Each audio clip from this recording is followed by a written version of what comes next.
morning, morning everybody. Martin, Ash, Silver, hope you guys are well. Just let me know I'm coming through okay. Morning, Amira. Am I recording this? Yes, I am. How was everybody's weekend? Hold on. I need to put my VPN on. 1 second, guys. 1 second. 1 second.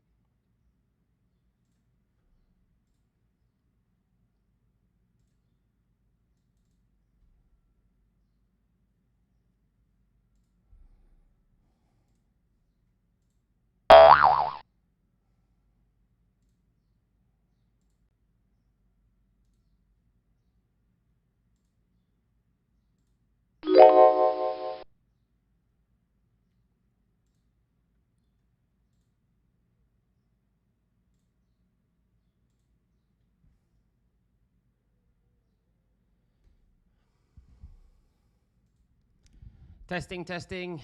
Sorry, guys, I forgot to put my VPN on there. So sometimes if I don't have my VPN on it, it doesn't work very nicely.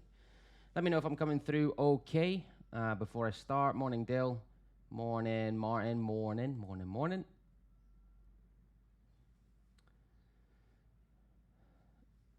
Morning, Silver. Yeah.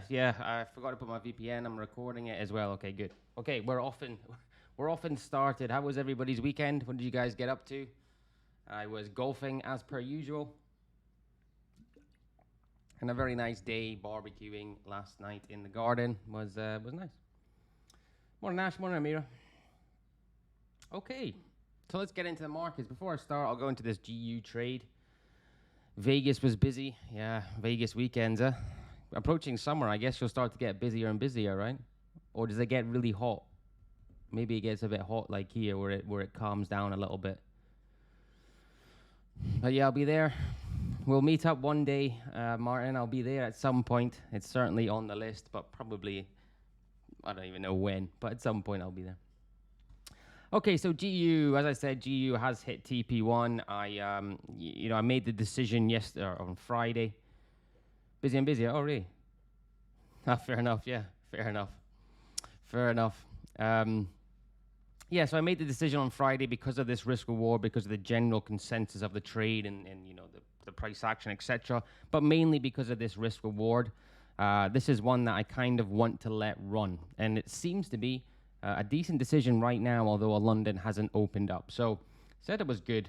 ABC pushed through. That's just really what I'm looking at. Higher time frame confluence is good, and all I'm waiting for now is a swing. So this bar on Friday kind of made it a little bit messy. There will be an anchor. If we close like this, there will be an anchor here. So we'll have 1, 2, 1, 2, which means the opportunity to move that or actually now, is it? No. Oh, sorry. No, that was something on the computer there. So the opportunity to move that stop down to break even is there.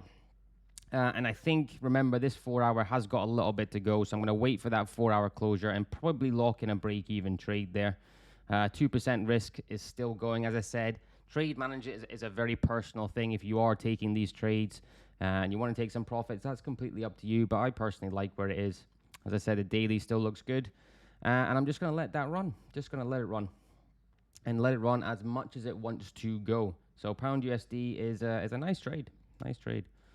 So you could have taken 1-to-1. It's over 1-to-1 now at B-Wave. Yeah, really nice.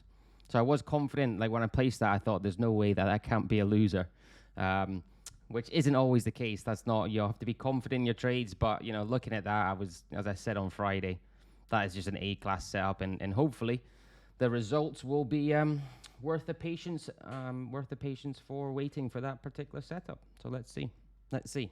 Nothing is confirmed. Nothing is banked just yet. Okay, stock market looks a little bit not filling me with massive confidence. Certainly not on this 4 hour chart. I mean, it looks to be in this. I think maybe we need another leg or a little bit more retracement to the downside before potentially moving up. Daily, as I said, we're underneath these moving averages now. There's nothing there telling me buy this market just yet. Not yet. So it'll be interesting to see what happens over the course of the week. If we do come down a little bit more, it's still okay. It's nothing panicky just yet, but I'm just looking for an RTE, right? We're looking for a reason to enter to move to the upside. And that's essentially what I'm looking for in the stock market. We've not got that yet.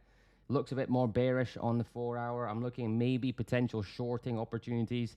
A little bit of time away on that SPX, but yeah, my bias for the stock market would still be down. And that's not a bad thing. It's not a bad thing.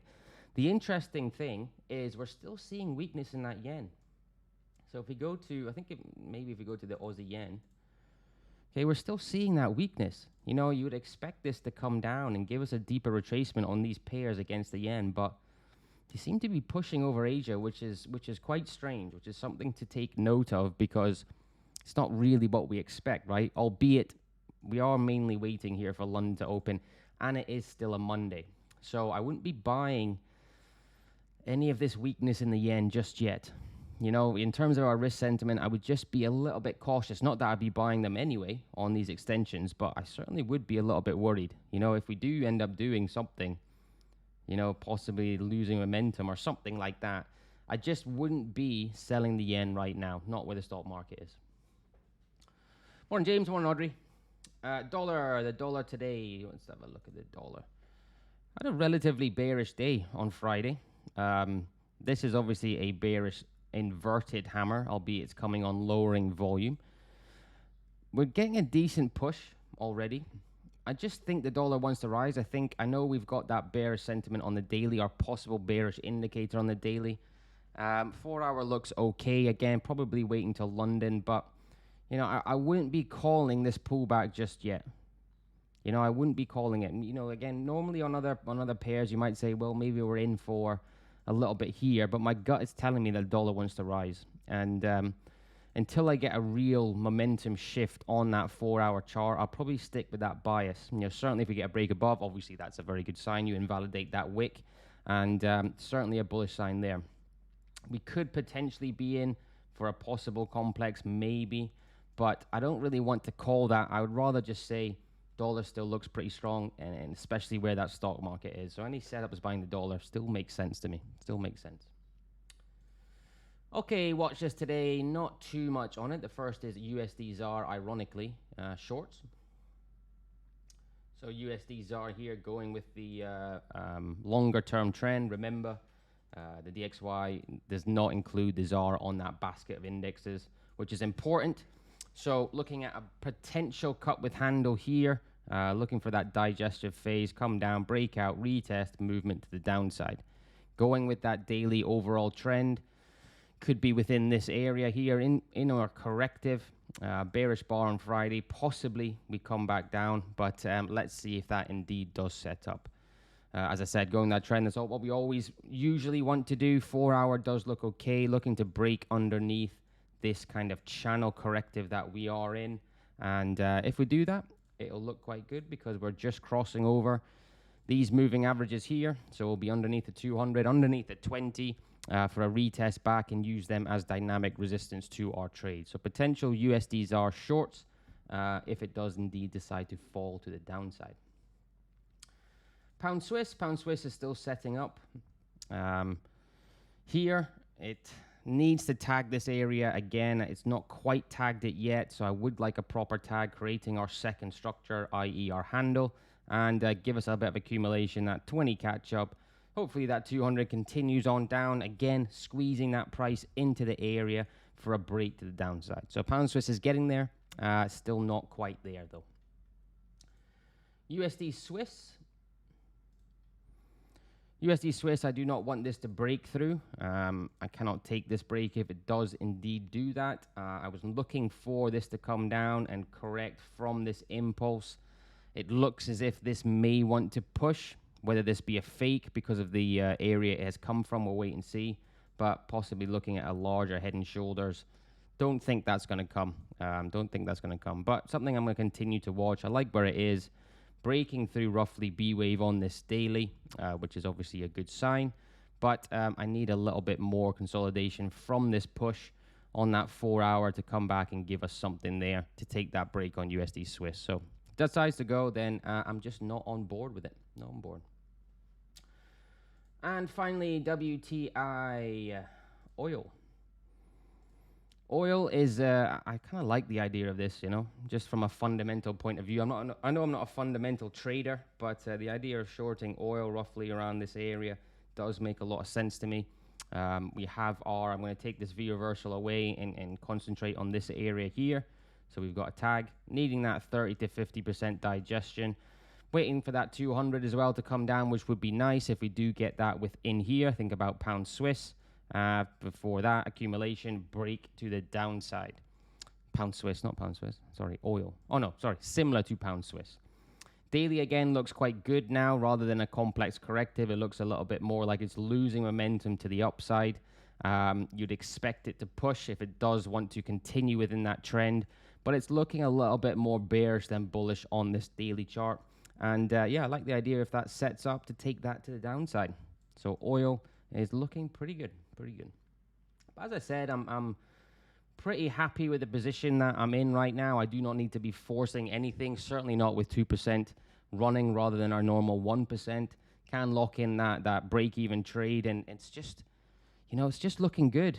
It's certainly right now, and if we break underneath this wick, as I said, this is not extended.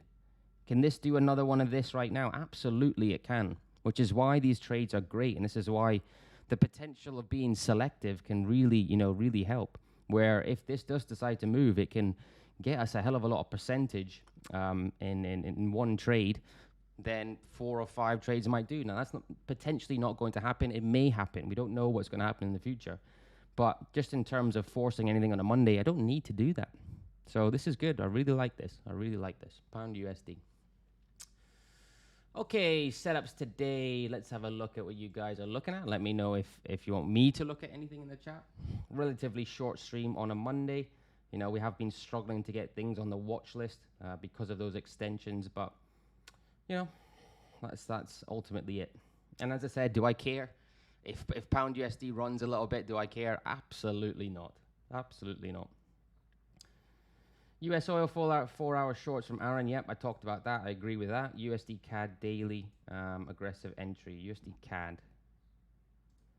USD CAD. Yeah, I was potentially looking at this on the smaller time frames for a breakout retest. My issue was this 4-hour 200.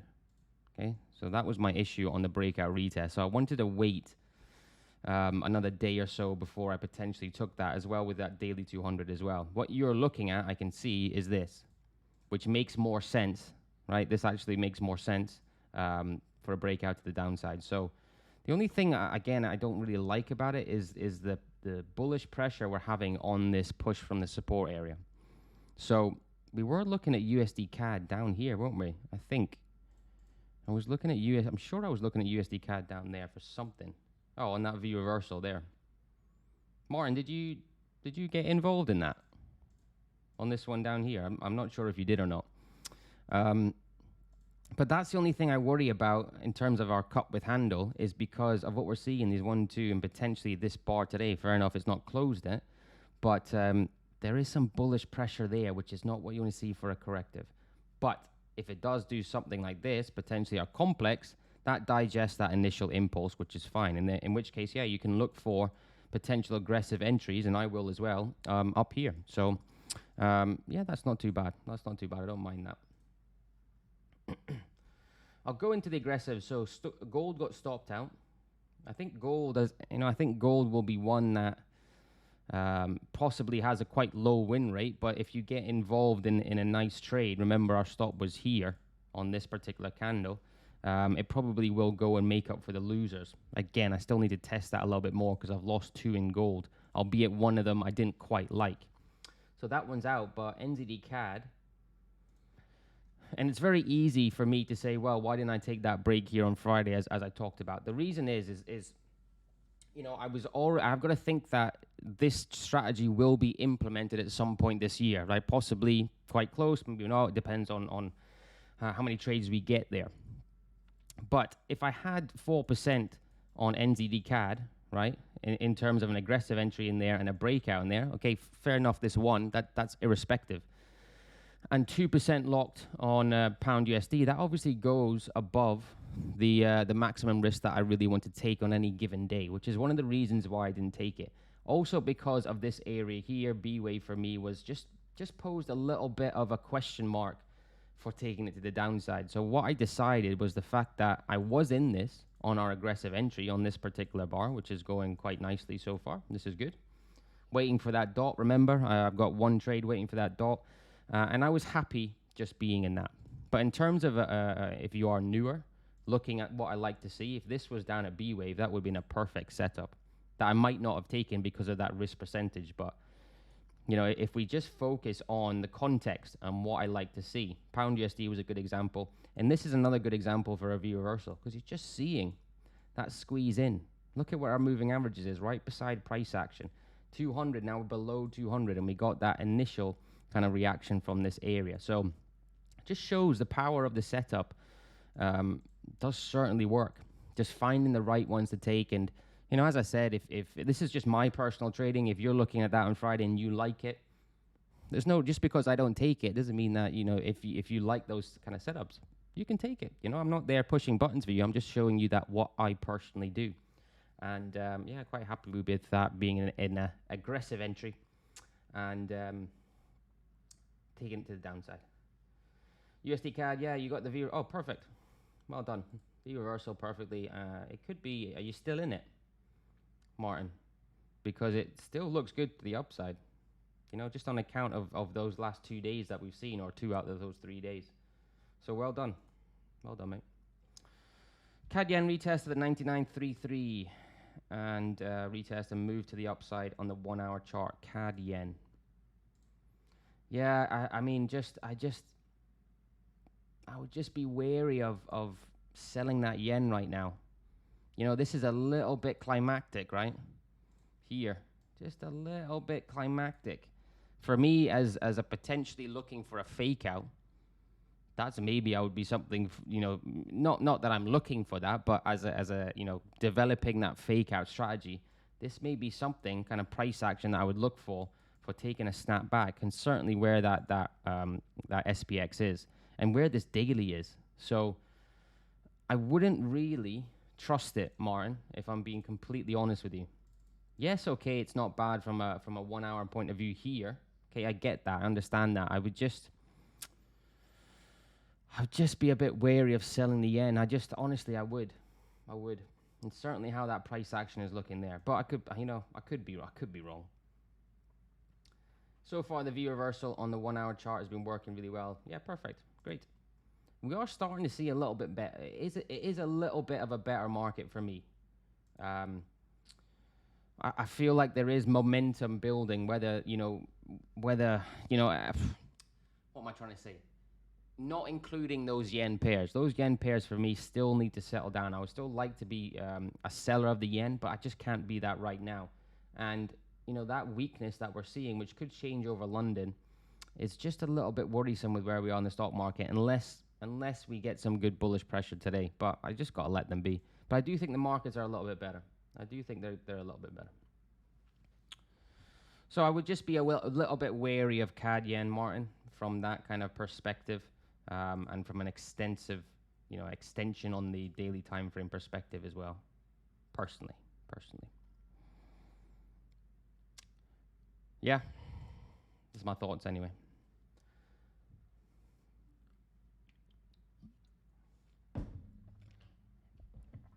I'll just let you type, mate. Anything else you guys want me to look at? Any questions you have? Remember, you can ask anything that's on your mind about any kind of trading thing. Ask away. That's what we're here for. Well, that's what I'm here for. I am looking at getting a full stack of traders on board,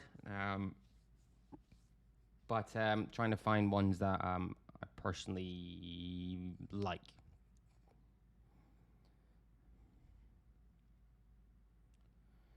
Bitcoin. Yeah, let's have a look at Bitcoin. I think it's coming down, right? So that call of waiting for this on Friday or Saturday, waiting for the market to tell us from here it really wants to push, was probably the right call. So we're coming down. It's still within this corrective phase. It still doesn't mean that sell Bitcoin, but we're just looking for that market to tell us, okay, we're good here from this pullback for continuation. Yes, obviously we can kind of fall off absolutely we could fall off, you know, from looking, instead of looking broken through structure for corrective for impulse, we could still be looking at roughly this, right, from here. So that is still on the cards. And if we get a day like, for example, like this down here, again, it would put a little bit of doubt in your mind for trend continuation, right? So, hey, maybe that 30 grand, Bitcoin at 30 grand call may eventually come to fruition. But at the moment, I think the smartest play, or the average play here, would be waiting for some real bullish momentum on this daily chart for Bitcoin to continue that trend and buy it to the upside on this recent trend that I mean. But certainly a lot of fall is not out of the question. Nothing's out of the question on Bitcoin.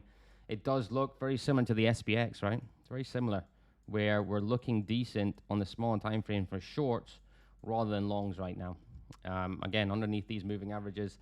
So maybe decision point, maybe roughly decision point. If we take a fib here, you know, for me, I usually consider that 61.8 as that line in the sand. It's tagged it, if I zoom in there, it's tagged it pretty much to a T, right? So I would be worried if this did fall below, looking more at this rather than movement to the upside. So yeah, let's just wait for the market to tell us what it wants to do. And it will tell us this week, I think. It'll tell us this week. On Bitcoin, so possibly a little bit more short bias than long. What do you guys think? What's your opinion on crypto? People own Bitcoin here, by the way. Anybody own some kind of Bitcoin for a longer term perspective, or crypto in general?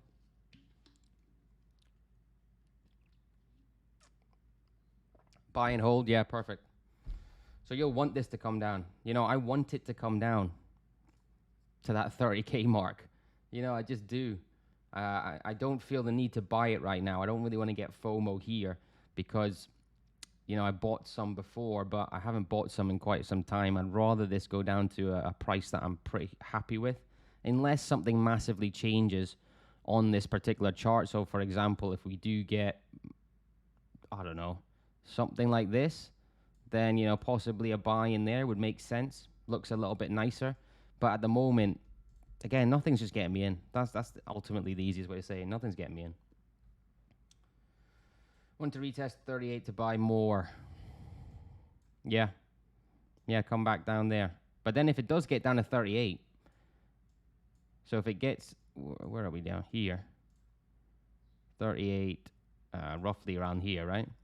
Think about what price action might look like. It probably wouldn't look that great. So yeah, I mean, I agree. Buying Bitcoin at dips, certainly if you're holding it for a few years, absolutely. You know, always got. You know, I always kind of think about that 100K target. So it does make sense. But I think if it does come down there, we might, you know, ultimately end up breaking through structure here, and could fall down to that 30K. Could. But let's see. I wish I had a crystal ball. I wish we had a crystal ball in here, but unfortunately we don't. All right, guys, if there's nothing else, let me know if there's something else before I hop off. I'll give you time to chat. But if there's nothing, yeah.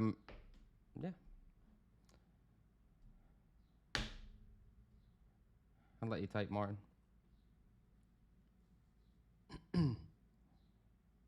No worries, mate. No worries. Right, as I said, guys, it is still a Monday. We always have to remember it is a Monday. I am going to buy that stock net today, so I'll be starting that tomorrow. See how that goes. I'll be the tester. So if it is something that you guys like the concept of, i.e., no challenges, no verifications, a straight shootout, you know, reducing that risk and going from there, it could be something that we add into our monthly giveaway, where I could say, right, you can either have this on the FTMO or you can do this with StockNet, as long as they're reliable. That's the first thing I want to figure out. So I'm gonna try that, and you know, for me the concept does look really good because, you know, the challenges obviously are difficult, but you reduce the equity you can get for that, so it's going to take a little bit more time. But anyway, something that I'll do, and I'll show you obviously the process on how it goes. So let's see. All right, guys, remember as well, 11th of April, 50K giveaway, NFP in May. So if you're interested in that, you have to be a full member. Send me a message if you want to be entered and all that kind of jazz. I want to give one of these away this month, and I want to give $200 away this month as well. And we'll do it. We'll do it. All right, guys, have a lovely day, have a lovely evening, and I'll see you all bright and early in the morning. I'll be around Discord, and trade safe.